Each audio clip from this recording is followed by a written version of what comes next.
Vega Bond V600 Insulation Kit. Quick cure foam that yields 600 board feet. Wear complete protective gear. Unscrew the cap.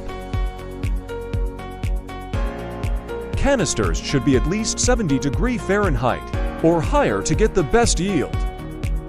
Securely connect the hose to the tanks.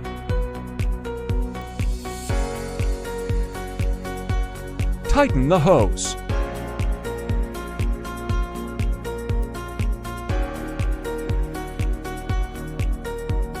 Apply petroleum jelly on the spray gun's face.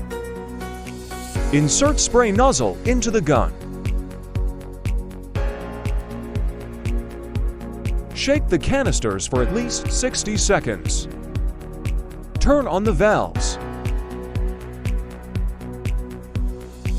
Start spraying evenly by squeezing the trigger. Do not use open flames or blowtorch to warm the tanks. Seals out air leaks. Protects against dust, air infiltration, and sound. Embrace the chill. Embrace the warmth. V600 Insulation Foam, your comfort zone.